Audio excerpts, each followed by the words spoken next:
Our final witness is Ms. Rodas, who's recognized for 5 minutes. Good afternoon, Chairman McClintock, Ranking Member Japal, and distinguished members of the committee.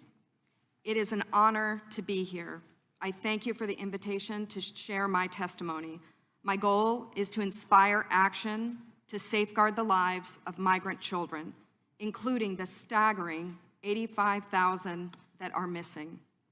Today, children will work overnight shifts at slaughterhouses, factories, restaurants to pay their debts to smugglers and traffickers.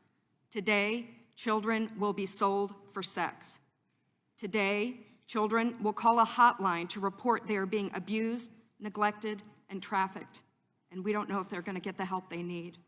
For nearly a decade, unaccompanied children have been suffering in the shadows, and I have to confess, I knew nothing about their suffering until 2021, when I volunteered to help the Biden administration with the crisis at the southern border. As part of Operation Artemis, I was deployed to the Pomona Fairplex Emergency Intake Site in California to help HHS, Office of Refugee Resettlement, reunite children with sponsors in the United States.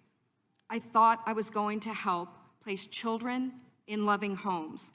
Instead, I discovered that children are being trafficked through a sophisticated network that begins with recruiting in home country, smuggling to the US border, and ends when ORR delivers a child to a sponsor. Some sponsors are criminals and traffickers and members of transnational criminal organizations. Some sponsors view children as commodities and assets to be used for earning income. This is why we are witnessing an explosion of labor trafficking. Now, whether it's intentional or not, it could be argued that the United States government has become the middleman in a large-scale, multi-billion-dollar child trafficking operation that is run by bad actors seeking to profit off of the lives of children. As for me, my interest is the safety of the children. I do not view this as a political issue. I view this as a humanitarian issue.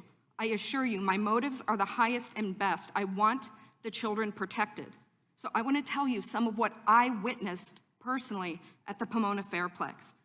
I saw vulnerable indigenous children from Guatemala who speak Mayan dialects and cannot speak Spanish.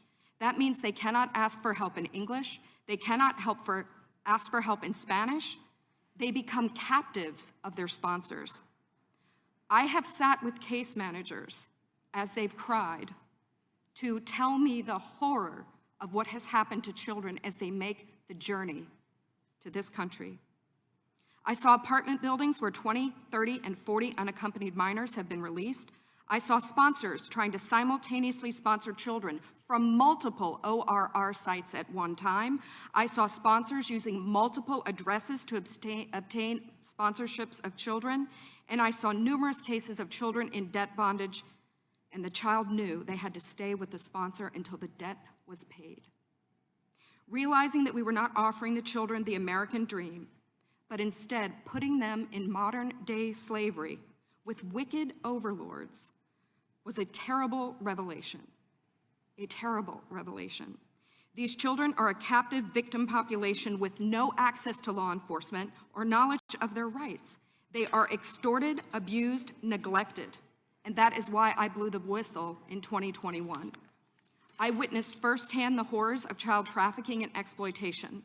My life will never be the same after what I saw, but I have hope because I'm counting on you.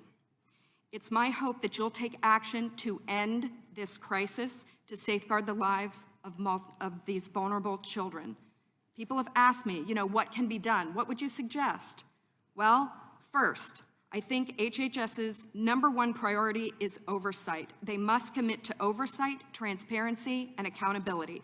If I could wave a magic wand, this, I believe, could be quickly solved by experts in the IG community. There is a Pandemic Analytics Center of Excellence, or the PACE, as we call it. I believe if data analysts at the PACE could look at the data, children could be rescued, criminals could be prosecuted if the PACE had access to this data. It shows where the children are and who has them.